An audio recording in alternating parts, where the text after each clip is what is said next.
3 days after the first anniversary of Pope Leo XIV's election, a closed room inside the Domus Sancti Marthae fell silent. The people seated across from him were not admirers. They were theologians, journalists, and former Vatican officials who had spent 12 months describing him as weak, cautious, passive, and unprepared for the pressure surrounding the Catholic Church. By the time the final statement was delivered, none of them answered immediately. The confrontation had begun long before that morning. On May 8, 2025, Robert Francis Prevost stepped onto the balcony and spoke in a voice quieter than many expected, declaring that peace was possible. His critics mistook restraint for uncertainty and patience for indecision, then built an entire public image around that judgment. 1 year later, Pope Leo XIV brought those critics into the same room and gave them 12 answers that forced them to reconsider the man they believed they already understood. On May 8, 2025, Robert Francis Prevost appeared on the balcony as Pope Leo XIV and spoke with a restraint that immediately shaped public expectations. His voice was quieter than many had anticipated, and his statement that peace was possible lacked the dramatic force some observers wanted from a newly elected pope. Within hours, that calm delivery was being interpreted not as discipline, but as hesitation. Over the following 12 months, the criticism hardened into a complete public narrative. Commentators described him as too soft, too American, too cautious, and too deeply formed by administrative work to lead the Catholic Church through a period of conflict and instability. His preference for careful statements, limited public confrontation, and slow institutional movement was repeatedly presented as evidence that he lacked the fire required by the office. Pope Leo XIV did not answer each accusation as it appeared. He allowed the criticism to accumulate while journalists, theologians, and former Vatican officials continued measuring him against a style of leadership he had never promised to imitate. Then, on May 8, 2026, exactly 1 year after his election, he chose the moment when the judgment against him had reached its greatest weight. The anniversary was not treated as a ceremonial milestone. It became the point of confrontation. Instead of issuing a public defense, he invited the people who had helped construct the image of a passive pope into a closed session at the Domus Sancti Marthae, where the distance between reputation and intention would finally be tested. On the morning of May 8, 2026, the doors of the Domus Sancti Marthae closed behind an audience, chosen for friction rather than ceremony. The room held theologians who had published formal critiques, journalists who had questioned the pace of reform, and 2 former Vatican officials who had anonymously described Pope Leo XIV as passive. None of them had been invited to confirm what they already believed. According to the source account, the Pope had requested the guest list himself. He knew who had written the articles, who had questioned his decisions, and who had spoken against him from outside the room. The meeting was not arranged to avoid conflict. It was designed to bring the conflict into one controlled space. There were no public cameras and no press conference platform to reward quick reactions. The critics sat close enough to hear every pause, while Pope Leo XIV faced them without a prepared display of anger or self-defense. The institutional distance that had protected both sides for 12 months was gone. He began by separating 2 ideas his critics had repeatedly treated as the same. He had not been elected to remain comfortable, he said, but to remain faithful. The sentence was delivered without forceful movement, yet it immediately challenged the assumption that his restraint had come from fear of confrontation. The first statement altered the room because it removed the motive his critics had assigned to him. For months, they had argued that his restraint came from a desire to avoid conflict and preserve approval across competing factions. His answer placed the issue elsewhere. The question was not whether he preferred peace, but whether his decisions remained faithful when peace was no longer possible. Minutes later, the discussion moved to clerical abuse reform. Several critics had accused him of moving too slowly and of continuing the failures of earlier leadership rather than breaking from them. The challenge was direct because it concerned one of the most damaging crises facing the Church, and the people in the room expected a defense of his pace. Pope Leo XIV did not defend delay. He said that the Church did not heal by announcing healing, but by completing the work that made healing possible, even when that work remained invisible to those waiting for headlines. The sentence shifted attention from public gestures to the machinery beneath them. Appointments, procedures, and policy structures became the implied evidence of his approach. He was arguing that visible action could satisfy a news cycle while leaving the institution unchanged, but structural work could continue without producing an immediate public image. After the statement, one journalist described an unexpected quiet in the room. The silence did not mean that every critic accepted his explanation. It meant that the accusation of passivity had become harder to sustain without examining what had happened beyond public view. For the first time that morning, the room was no longer judging only what the Pope had failed to display. It was being forced to consider what he may have been building. The next challenge came from one of the former Vatican officials. He pressed Pope Leo XIV on doctrinal direction and framed the issue as a choice between continuity and change. The question carried 12 months of public speculation behind it, because every faction wanted to know whether the new pope would preserve the course of Pope Francis or begin correcting it. Pope Leo XIV refused the terms of the question. Every pope, he said, had been required to hold some things and change others. The real test was not whether change would happen, but whether the Church could distinguish what was worth preserving from what was being protected, only because fear had been mistaken for faith. The answer unsettled both sides of the debate. Reform-minded critics could not claim that he had rejected change, while traditionalist critics could not claim that he had promised preservation without examination. He had not avoided the question. He had exposed the weakness of the framework itself. For 12 months, his papacy had been discussed through a binary that demanded a simple label: reformer or traditionalist, continuity or correction. Inside the room, that structure collapsed, and the critics were left with an answer that fit neither narrative. The discussion then moved beyond the internal life of the Church. Pope Leo XIV had faced criticism for his statements on the wars consuming parts of Eastern Europe and the Middle East. Some observers said he spoke too broadly, while others accused him of speaking with too much precision.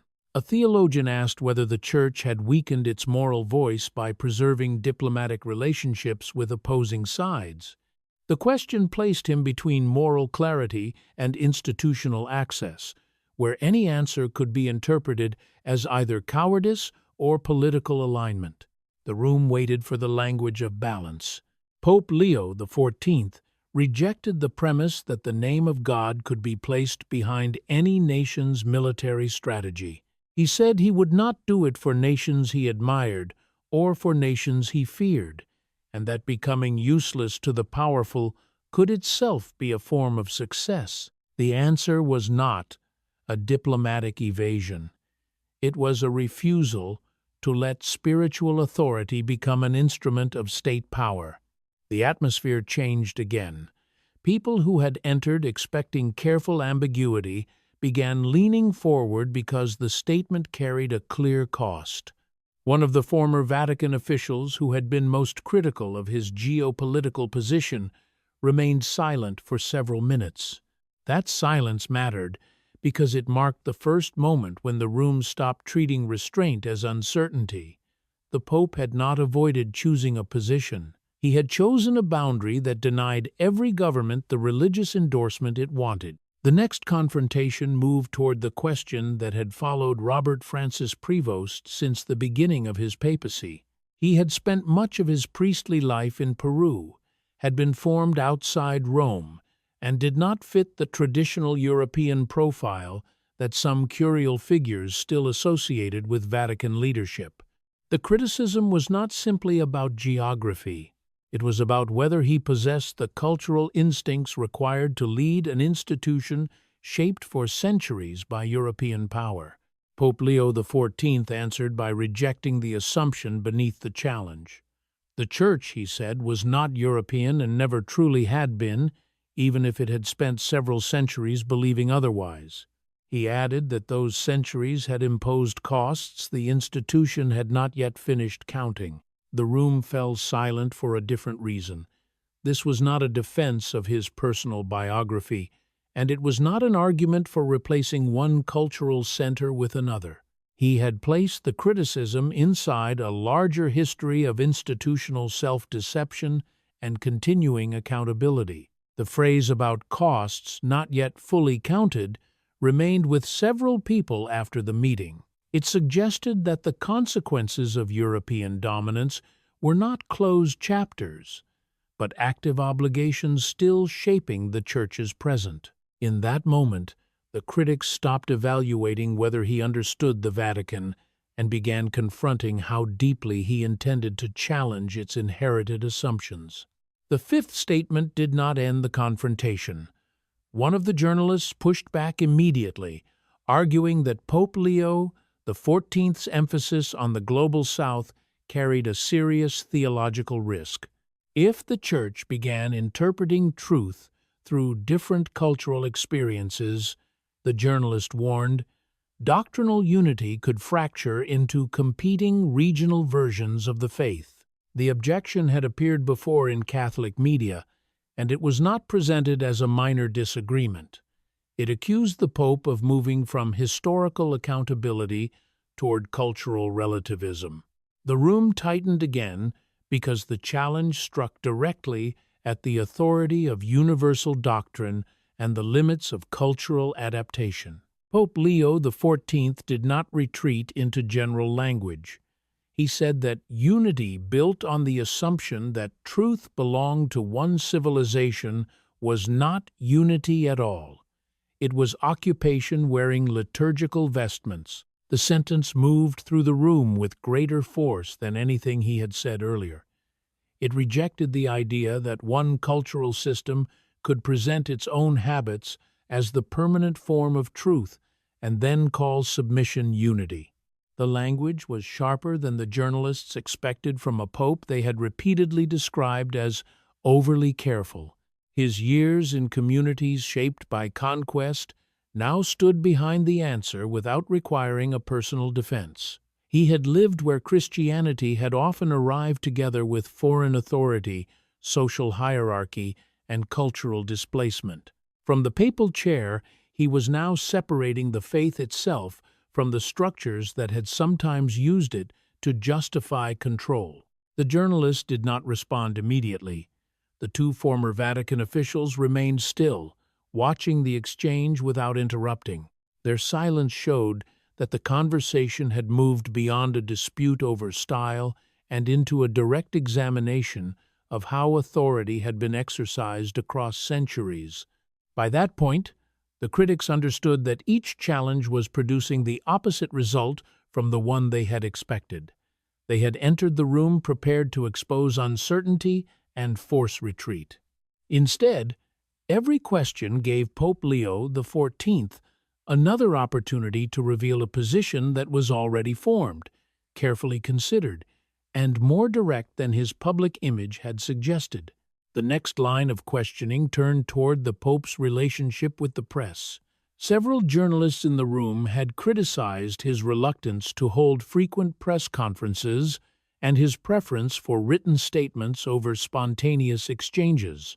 They had interpreted that pattern as opacity and suggested that he was avoiding situations in which his decisions might be tested in public. One journalist asked him directly whether he feared the press.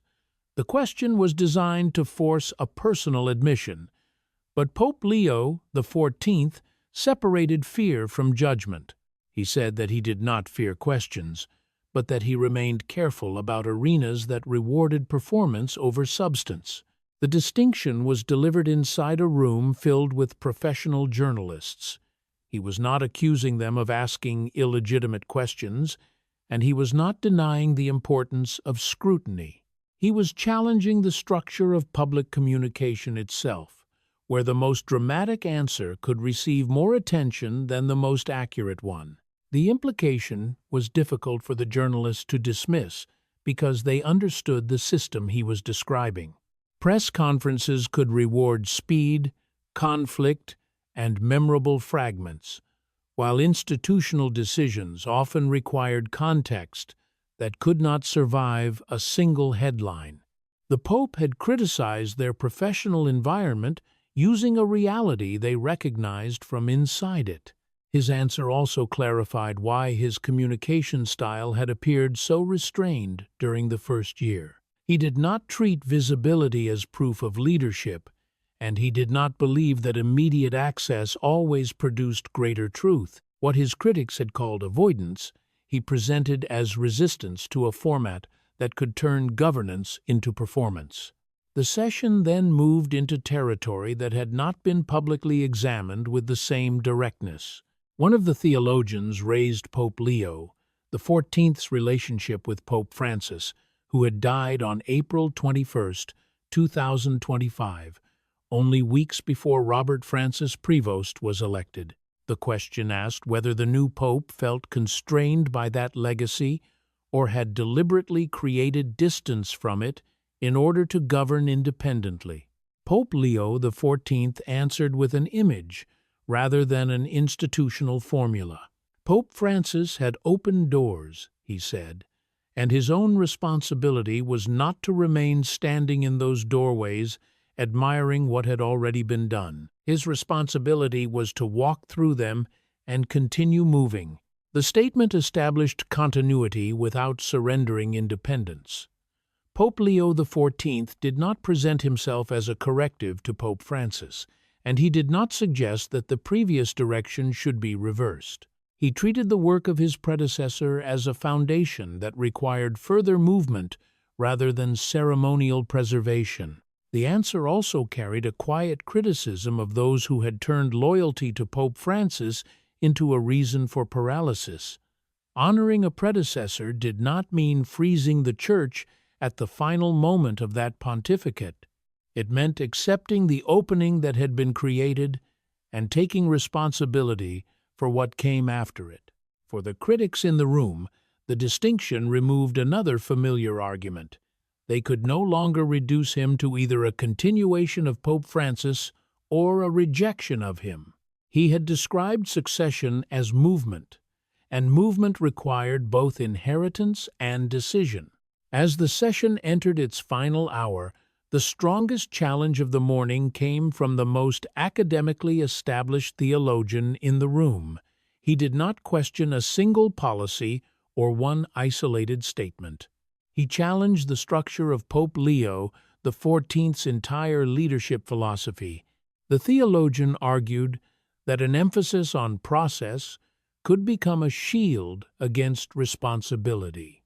Quiet institutional work, patient consultation, and careful discernment might sound prudent, but in a church facing crises on several fronts, those habits could become indistinguishable from passivity.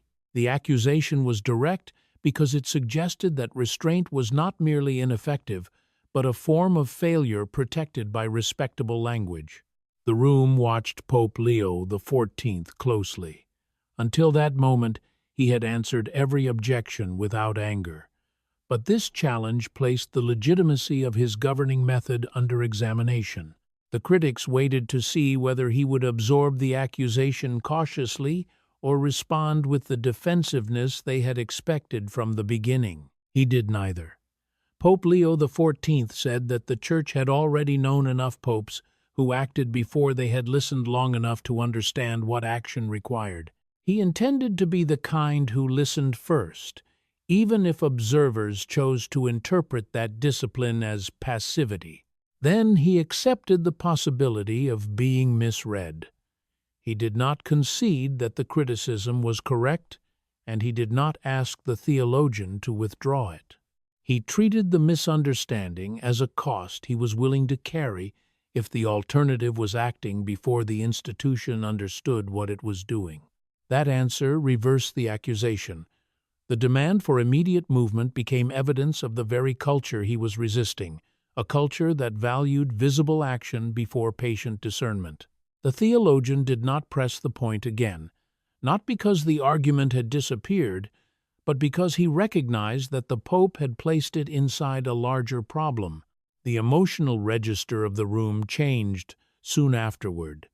A younger journalist asked a question that had not appeared on any prepared list and did not concern reform, doctrine, diplomacy, or communication.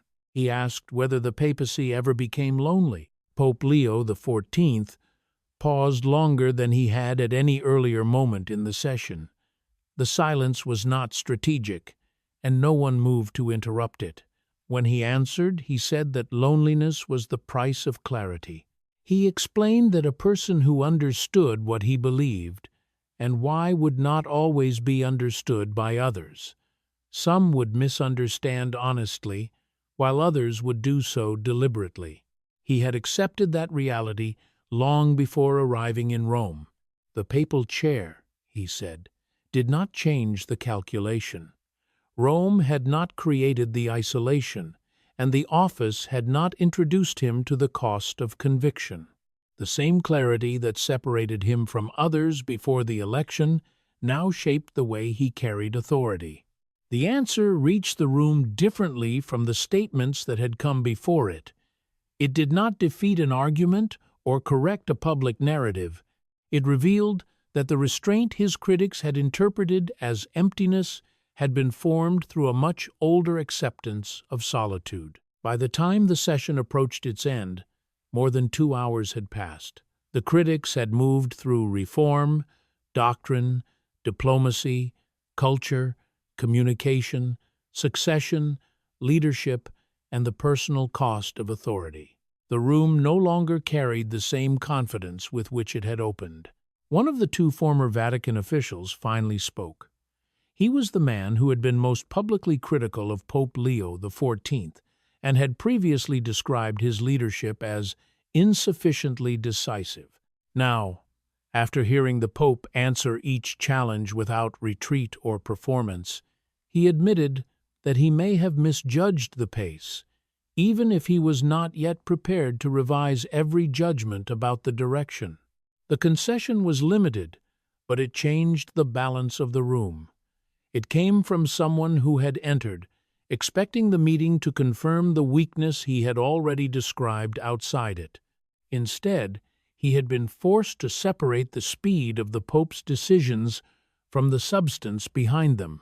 Pope Leo XIV did not use the moment to claim victory. He said that he had not called the meeting in order to be vindicated. He had called it in order to be understood. He then drew a line between those 2 goals. Vindication would have served his reputation and allowed him to defeat the people who had criticized him. Understanding, he said, was the only goal that could serve the Church. The answer revealed why the critics had been invited into the room rather than challenged through a public statement. The Pope was not trying to humiliate them before an audience or force them into a visible retreat.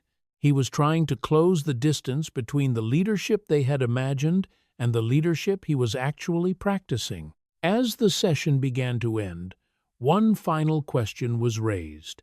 Accounts differed on who asked it, but the meaning was clear. After 12 months of criticism, public friction, and repeated accusations of weakness, what had the critics misunderstood most deeply about the man sitting before them?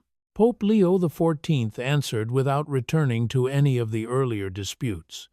He said that his critics believed he was trying to hold the Church together. He was not. He was trying to make the Church worth holding together.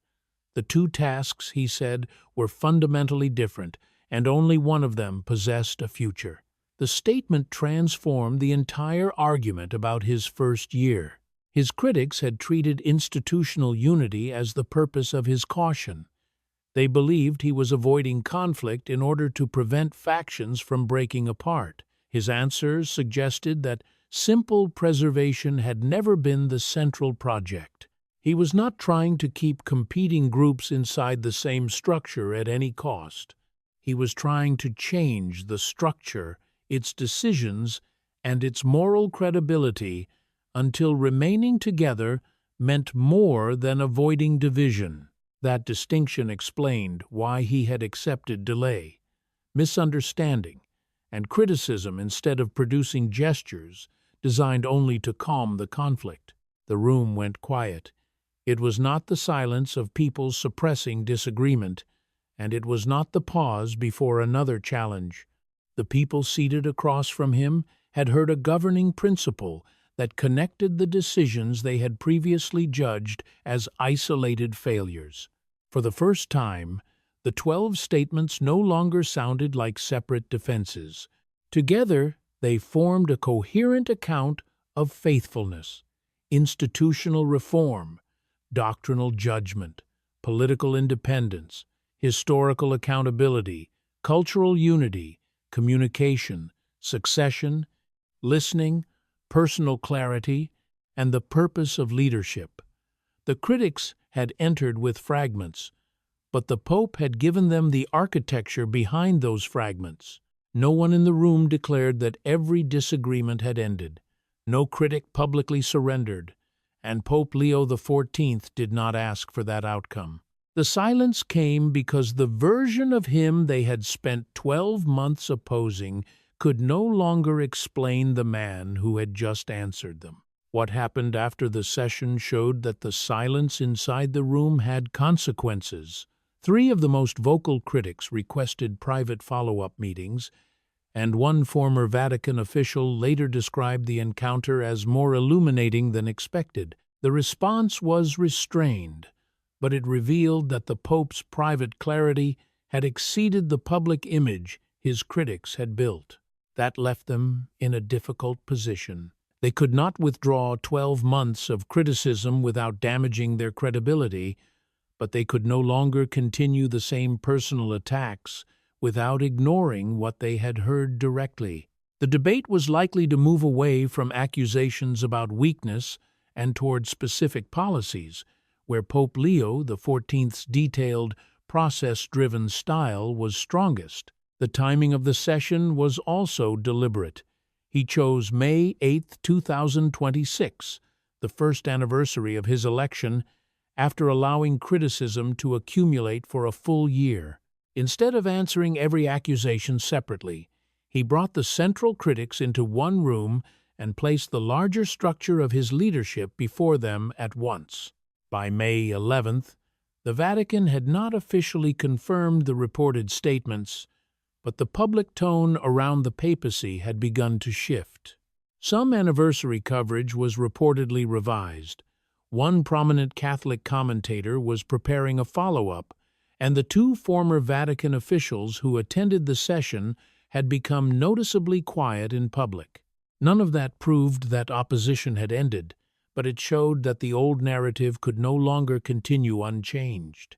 The critics had entered the Domus Sanctae Marthae, believing that restraint meant weakness and caution meant indecision. They left having seen that the 12 statements were not separate defenses, but parts of one coherent vision of reform, authority, listening, accountability, and institutional purpose. On May 8, 2026, Pope Leo XIV did not defeat the version of himself his critics had constructed. He simply showed them the man that version had failed to contain.